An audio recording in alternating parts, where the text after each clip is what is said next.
wana tamaa za mwili. Mwanaume, mimi mama yangu alishawahi kuniambia hiyo kitu. Usije nyumbani kwangu eti kwa sababu mwanaume amechiti. Maana nilikuwa napeleka mashtaka. Umeona? Mamangu akaniambia no. Kama aliniuliza, "Mume wako anaangalia familia vizuri?" Nikamwambia ndio. "Watoto wanasoma vizuri?" Ndio. "Kila kitu anatimiza vizuri?" Nikamwambia ndio. Hakuna ambacho anaacha kutimiza. Anaijua familia vizuri. Akaambia sasa kinachokusumbua wewe ni nini? Nikamwambia sijui nimesikia na mwanamke, sijui na mwanamke wapi. Mamangu akaniambia hapana. Yaani hiyo kitu achana nayo. Kwa sababu wanaume ndivyo walivyoumbwa. Ndio hapo aliponiambia kwamba njoo nikuonyeshe kitu. Akanipeleka kwenye zizi la mbuzi, akaniambia unaona mbuzi wako wangapi? Walikuwa majike 6, afu dume lilikuwa moja.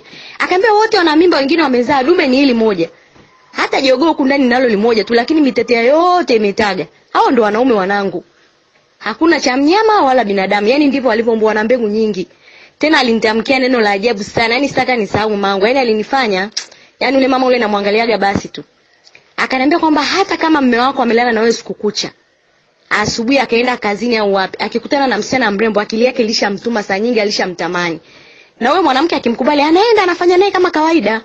Kwa hiyo wanaume ndivyo walivyoumbwa. La muhimu ni wewe unamwambia tu kuhusu magonjwa, na pia kumuomba Mungu kuhusu magonjwa. Yaani Mungu ampe akili kwamba kama anaenda kuchiti basi awe anatumia labda kinga au nini. Lakini swala la mwanaume kuchiti, mwanamke huwezi kumzuia wala mwanamke huwezi kumchunga.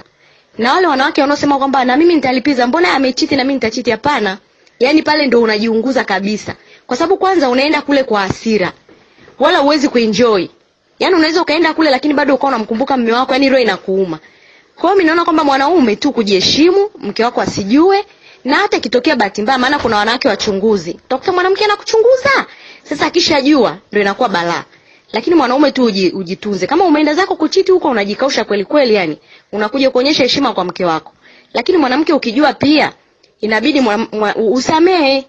Yaani vitu vingine tu upuuzie, kwa sababu yaani utahangaika dunia nzima, ndo wanaume ndo wale. Hakuna cha mzungu, hakuna cha Mwafrika. Hakuna cha nini. Yaani ndio hivyo tu. Mimi kwa hiyo yani nikisikia mwanaume kachiti mimi sishangaji, isipokuwa ninachomuomba tu Mungu ni magonjwa, na pia asisahau familia kabisa. Yaani akishaisahau familia hiyo ndio inakuaga issue. Lakini kama bado yuko committed na familia yake, anajiheshimu ndani ya familia yake, ama mambo mengine ni ya ziada ya kupita tu.